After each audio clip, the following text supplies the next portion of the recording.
Welcome and hello again. This is Eric Thompson. I am the founder and lead investment advisor of Peerless Wealth. We are a registered investment advisory firm located right here in Columbus, Ohio.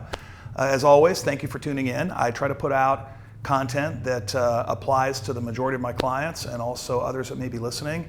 And today we're going to talk about a term called dollar cost averaging. Some of you may know what this is. Some of you may have heard it before.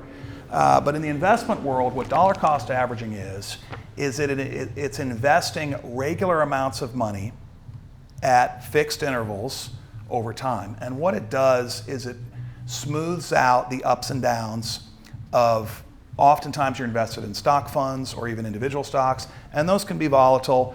And by getting different prices, you're really smoothing that out. So instead of investing, say, $12,000 January 1st, you'd invest $1,000 a month for 12 months. So same dollar amount, you're going to get an average price of 12 purchases. So your purchase decision doesn't entirely rest on one level of where the market is or where a stock is. So it's typically a better way to do it. In fact, many of you all are doing this already within your 401k plans at work. Oftentimes clients have a investment account here that they're adding monthly to. And what it does, without even knowing it, is it kind of forces you as an investor to buy less shares of an investment when prices are high and to buy more shares of an investment when prices are low. When prices are low, amateur investors get kind of panicky. They can, oftentimes they don't want to buy anymore. They feel like it's throwing good money after bad. But really that's the best time to buy. And you pick up more shares that way. And so what I'll put on the screen next is actually an illustration of that happening. So this illustration, this investor buys $100 a month starting in January, another $100 in February, so on and so forth through May. So they put $500 in. Well, let's say they're buying into a stock mutual fund. They're getting a share price. So the first share price they get is $10 a share. Then it drops. They put the same 100 in, but they buy it at $7 a share.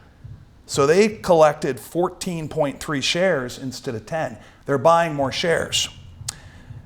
Then it dropped even more to $6 a share. They're getting even more shares. Then it starts to rebound, gets to 8, gets to 9. So they had an $8 per share average price. They invested $500. Now their investment actually went down in value from the start. It started at $10 and it went to $9. But they actually made money because they had an $8 per share average price. So especially in volatile markets or down markets, it really helps to buy regularly. Now, if this investment had gone straight up, this hypothetical client would have been better off investing it all at once. But especially with large sums of money, it's better to kind of ease in. And oftentimes, for younger savers, they have to because, paycheck and so forth doesn't only allows for small regular investments. So that's what dollar cost averaging is. Now I want to mention something about this. I'm a huge fan of buying at lower prices, providing the investor is buying a high quality investment that I have confidence in, whether it's a diversified stock fund or blue chip stocks.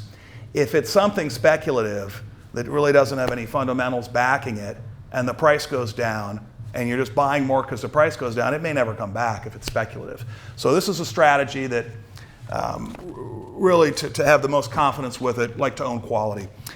So now let's talk about dollar cost averaging in reverse. Well, what happens when you retire? You built this nest egg, now you got to spend from it. And let's say your portfolio, it shouldn't be, but let's say it's 100% in stock funds. Well, you're withdrawing every month, and let's say you get a market drop.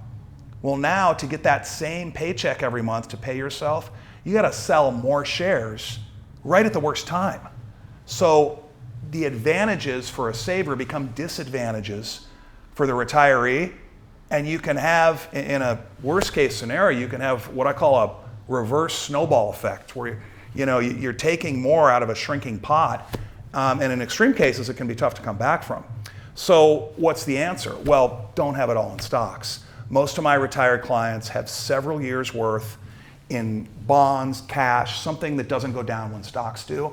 Then if stocks go down, they can stop drawing off their stocks, go to their reserves, and allow those shares from their stock funds to bounce back before they sell any out.